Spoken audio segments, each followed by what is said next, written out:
We got another video by Accountable Commentary called Blaming Black Men for Being Failures in the Dating Market. Let's see what this one's talking.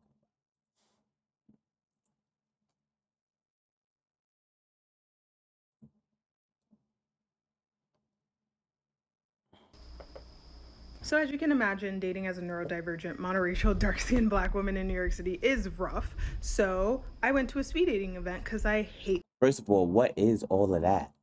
What is all of that? What does all of that even mean? That is crazy. How you say I'm a not neurodivergent modern Black woman dating? Oh my goodness, that is crazy. The apps. There weren't a lot of Black people. It was just me and this other Black man. So we're going through, everyone's pretty chill. Some people who I wasn't interested in the beginning just based off of looks were actually really cool as hell, great personality, and that just changed everything. We get to the Black man and it was just like so weird. My audio messed up, but I didn't find him attractive at all. But like the others, I still tried to make conversation because we had 10 minutes together, so might as well. This man does not know me. We have never spoken in our life. This was the first time we've ever gotten a chance to speak. During the beginning of the rotation, you're supposed to write each other's names down on the sheet that they had given you. This man actively hid his name tag. Okay, cool. Not only that, before we even started talking, he folded up his sheet and put it in his pocket. And I was like, okay, I know what time we're on. These were open-ended questions. He still found a way to give a one-worded answer. I go and I'm answering my questions. He found one of them funny. He started laughing, and I guess 4 to 5 seconds into realizing he was laughing, he just stopped. And I was just like, okay guys, like this is a lot. And then after that, he just took out his phone and started texting, and I was like, all right, I'm just gonna go to the bathroom and wait for the next guy. Next guy comes, we're talking, and then all of a sudden, I just hear this like very animated person, really loud, which was annoying because I couldn't hear the person I was speaking to, and just this roar of laughter. I turn around and who is it? Him. Now, he was talking to a Persian girl, and I remember her because we had spoke before. She was really cool as fuck. Now, here's my thing. It's okay to not want to date outside your race. It's okay if you didn't specifically find me attractive, because it's kind of hard to tell if it was just he didn't want to date in his race when I was the only Black person there. But Jesus Christ, would it hurt not to be rude? Would it hurt to just like at least try to not make it awkward? I'm just not even gonna force it. All that said. What? How is he making it rude? Oh, how is he being rude or making it awkward? Like he had a better interaction with one girl than he had with you. He's not making. It's not about. It's none. What are you even talking about? Like she's just upset that he didn't have a good time with you, and like she's just upset that he didn't have a good time with her. That's all that is. Let's keep on going. It just proved to me I'm never really cared about race when I'm dating. I just prefer someone I'm interested in, great personality, basics in terms of like respect. Hold on. Did she just say that she's looking for a great personality, respect? Hold on. Let's go back. Hold on. He about to get him. I'm interested in great personality, basics in terms of like respect and dating. I just prefer someone I'm interested in, great personality, basics in terms of like respect and things like that. Dummy.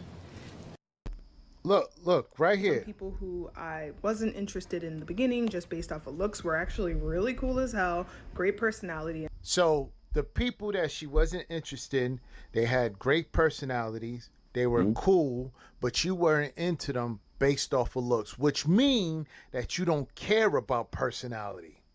You don't care about personality. And to get upset because this man is, this Black man is with someone other than Akeisha, he's with a Persian girl. You know why he's laughing? Do you know why he has a personality? Because we know he didn't roar out of laughter or anything like that. He probably over was way exaggerating across the room, and she was listening to see what type of conversations he was having because it did not work out with him and her because she probably wasn't attracted to him. But the thing is, when these Keishas are not attracted to a black man, they don't want a black man to be in another relationship or be connected to other women, just in case they get it, just in case things don't. Yeah, even if they don't want you, they don't want nobody else to want you, and they don't want you being with nobody else. Like, even if they don't want you, they want you to just be chasing them, and that's it. Like, you can't go off and have, because black women they be thinking they own black men. They be thinking they own black men. Don't work out for them. Like, say for instance, the men that they are interested in is not choosing them. They want these men on the back burner. Mm-hmm. So he's over there laughing with a Persian woman, and you know why? Because they're having a great time, and it irked her because you didn't have a great time with him because you probably didn't like the way he looked, which is insane because she's talking like she's fine. Word, right? She's talking like she's fly. And She's she talking average. like she's talking like she's an 8. This is not even a 6. This is not even a 5. And she's talking like she's an 8. So that guy, right, was having a great time talking to this Persian woman, and you couldn't stay focused on the guy that you was talking to because you was more upset about this black man being able to find somebody else other than you. And you are basing everything off of looks when you ain't hot yourself. You're not hot at all, but you're looking for a certain type of dude that usually can get any woman he wants. You want that guy. Yeah, it's back to the grill. It's back to the grill. Back to the grill again, the grill again. Back to the grill again, the grill again. Let's talk about the dating scene as a black girl in college. My name is Sydney Marie. I'm going into my sophomore year of college, and this is everything I learned my freshman year. I always felt undesirable and really just invisible at college because the black population is like 3 to 5%. And because I felt so invisible, I would go on Hinge, Tinder, all these different dating apps just to find the one, and that was really helpful. And this also goes for partying too. I would go to so many frat parties with my friends, and I would realize I'm not the beauty standard. I feel so small and invisible. I don't belong here. I wish a guy would just come up to me, talk to me, learn more about me, even ask for my number, kiss, anything. But then I was thinking, I was like, why am I objectifying myself to that? The amount of dates that I've been on where I'm low-key realizing that men don't really want to get to know you to date you, but more so explore their fetishes. Because going on these dates, I'm thinking everything's fine, we're getting all touchy, whatever. I'm realizing this man is trying to see if I'm wearing a I hate the fact that females found the word fetish, because now just the word fetish, understanding what fetish is, a lot of women I notice, they can't just be comfortable in their own skin without being wary of, oh my goodness, somebody might just want me because I'm a fetish, or they might just see me as a fetish, and that's like a real thing. Like, I don't like, fetish is like a word that you only see when you go on those type of sites. Like, you see dominate, you see all that other, you see all them words on those type of, you know what I mean, sites. You know what I'm saying? You don't really deal with that every day. I don't know. I feel like it's just crazy that they put this, big women, they be like, oh, men might fetishize over me. Or black women, oh, because I'm black, men might fetishize over me. Short women, oh, because I'm petite, men might fetishize. I don't get it. Like, it may be that you're that man's type. You're actually his preference, and that's why he's pursuing you, because he actually like you. Like, women be so in their head to the point when a man actually likes them, it can still be a bad thing because he could like me the wrong way or not. Like, it's just so, I don't know. I just find it crazy. Like, how can you even find the time to be happy in a mind like that? Even when somebody does pursue you or does like you, oh, I have to be wary about it because it might be a fetish. Like, it's so crazy. Like, wig or not, like trying to pull me in closer, grab the back of my neck to feel if I'm wearing a wig. Oh no. And I Who hate the does small that? details too when I'm talking to a guy and I'm looking through their following, making sure like they actually like black women, like they're following a bunch of black women. It's so frustrating. Even dating within your race. That is crazy.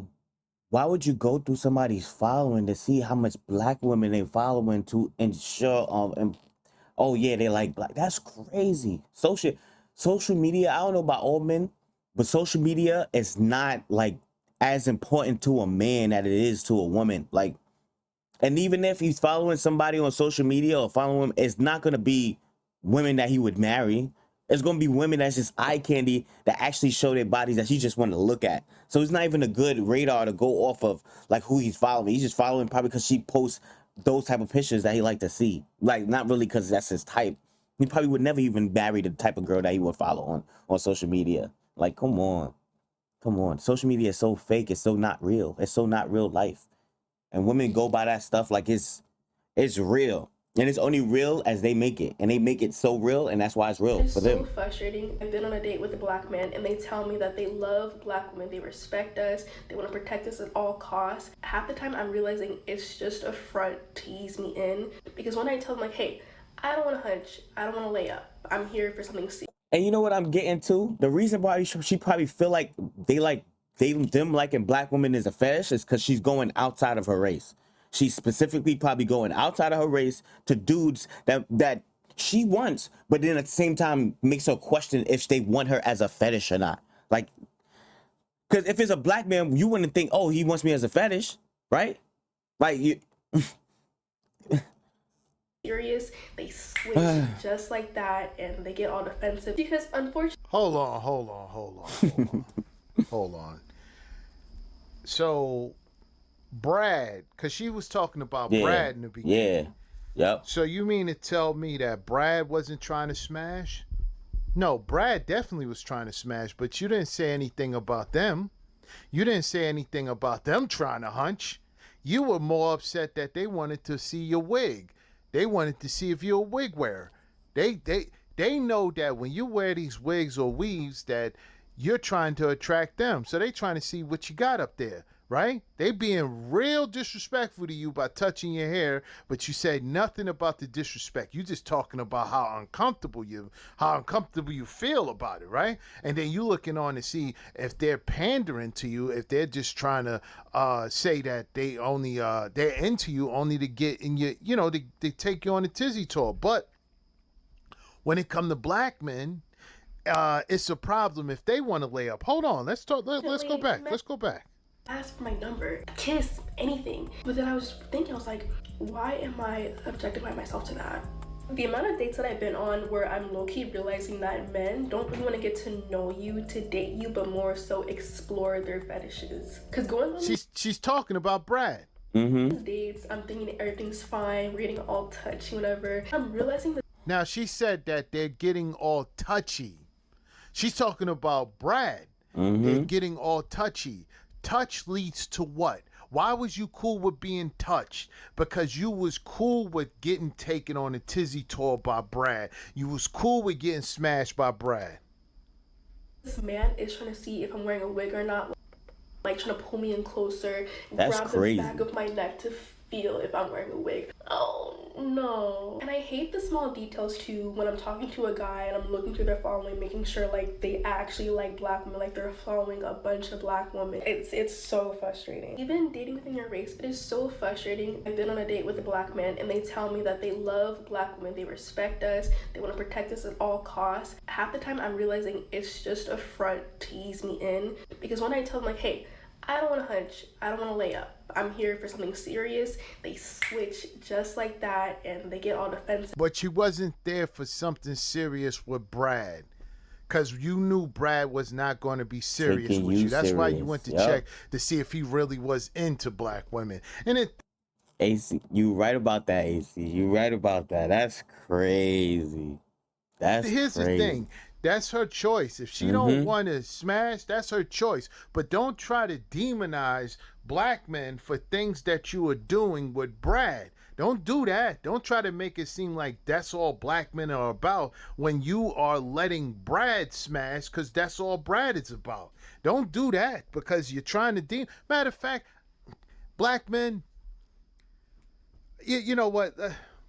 Let's finish this. Because unfortunately, men don't really want to take you serious. They just want to have sex with you. It got to a point where I was like really insecure about myself. What is so wrong with me? Why am I not liked for who I am as a person? Why is my skin color, why is my hair, out of all things, a major factor in if you like me or not? And if you are gonna date me, I'm not an experiment. I'm not somebody for you to just test everything out on just to see if you like this or if you don't like that about black women. Let's talk. Let me explain something, right? And this is the reason why I tell black men what what I've been telling them for years. She came up here to express her grievances about Brad. But the reason why she can't just keep it to Brad, because she knew that her comment sections was going to bring us up anyway. She knew that if she would have kept it on Brad, Keisha's in the comment section would have said, well, what about black men? Black men are the same. So she threw us in there, even though we have nothing to do with this. Yep. We have nothing to do with this. Nothing to do with this at all. And this is the reason why they have a hard time with getting pushback from us. See, all she had to do was just date. That's it. Go ahead, date. Go ahead and date and find somebody. There's somebody out there for you. It's just that you don't like the guy that's into you. And that's normally what happens. When a guy is into them, right, and the guy is trying to get with them or trying to talk to them, they not feeling them. They not with it. They're not trying to talk to them. The guys that are in their inbox, they not really trying to holler at them. They don't want nothing to do with them. But they go after the guys that all the other women want. And they go after these Brads. See, the thing is, when Brad takes them on a tizzy tour, and Brad, pounds them out, and after that discards them, then they want to do the reach back to the black man. But no, stick to Brad. You want to be his fetish, you want to get smashed, you want to get, let Brad do whatever he want to you. Just leave us alone, leave us out of it. Because you notice how she was talking about dating Brad, and then after that dating black men, because that's what it was. She went with Brad, though Brad was going to wife her up, though Brad was going to be serious, realized he was not after he touched the wig, or realized, her attitude, and went straight to black men. But no, you couldn't even get along with black men either. And it was for two totally different reasons. So Brad don't want you, and you can't get along with black men. You know what that leaves you? Back to the grill. My one complaint about being a black woman is how society has made us intimidating. And when it comes to dating, it's like impossible to be approached in person because people think you're intimidating just because you're a black woman. And you just are black. It's fucking crazy. But seriously, I was on set with a bunch of different background people, and when I tell you a bunch, it's 200 plus background men and women. And I would say maybe 10 to 15 of those people were black men and women, and the rest were just a bunch of different races, majority white. And I was sitting at a table with two white presenting women, and it was me and one other black woman. We were just talking about the room and how there's not really any attractive men in the room, and even if they were attractive, that they probably wouldn't come up to us. Me and the black girl was saying, and then Hold on. attractive men in the room. I need you to pay attention to what she's about to say, because she's going to show the difference between them and Becky's. This is they tell on themselves, black men. They tell on themselves. Listen to this. Listen. The room and how there's not really any attractive men in the room, and even if they were attractive, that they probably wouldn't come up to us. Me and the black girl was saying, there's not any attractive men in the room. Now, when they mean there's not many attractive men in the room, they mean the guy's not over 6 feet. He's not muscular. He's not cut up, chiseled jaw. That's what they mean by that, right? They mean that the guy that most women want is not there. This is them. Mm-hmm. So if that's what they're looking for, right?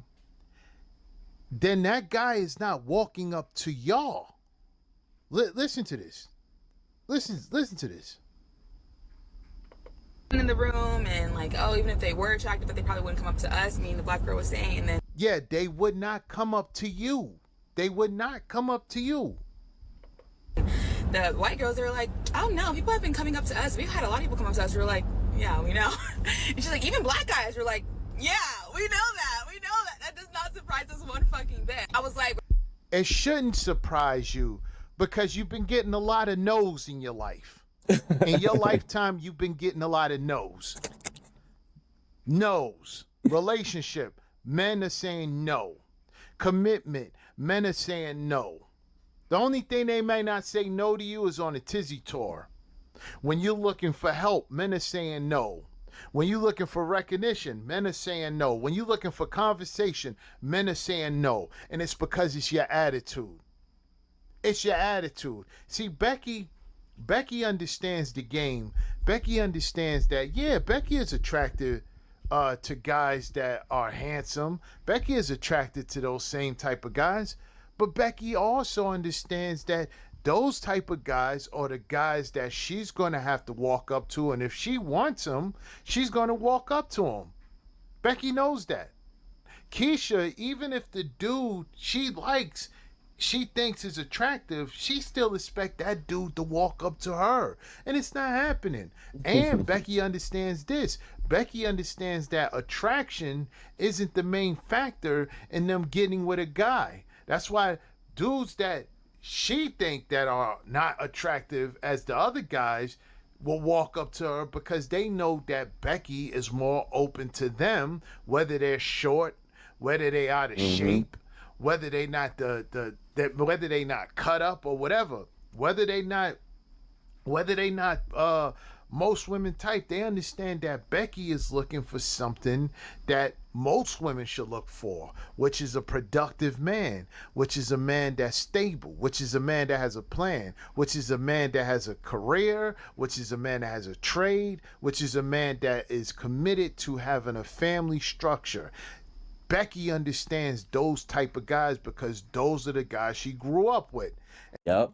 And that's the thing. That's the thing about a lot of women, especially black women, cutting off their opportunity to meet a great man because they put off this offsetting personality in public, and they want everybody to understand, like, understand I'm a black woman. Like how the girl in the first earlier, she's saying I'm a neurodivergent modern black woman and dating and like all of this stuff that they put. They want you to understand all that so you could give them all the space and grace they feel like they need in order to be the type of person they need to be. But at the same time, it's women that's actually, like, in public, they actually are approachable, and they actually get a wider variety of men that approach them, which then expands their opportunity to get the men that they want while doing a less amount of work. And he's saying, like, with Becky, if Becky see the man that she wants, she's even willing to go up to him, where one black woman they're not on the type of time. They still want to feel special. And out of everybody that I want, even though I see the man that I want in the room right now, I want the icing on top and the cherry on top and all that when he comes up to me instead of going up to anybody else, because it's just going to make me feel that much more better. Like they want that too. And feeling like it's going to be that fairy tale straight out of Disney is what's going to put you in a situation to not be in the situation that you want to be in. And that's as easy as that. And it's crazy that women don't understand that.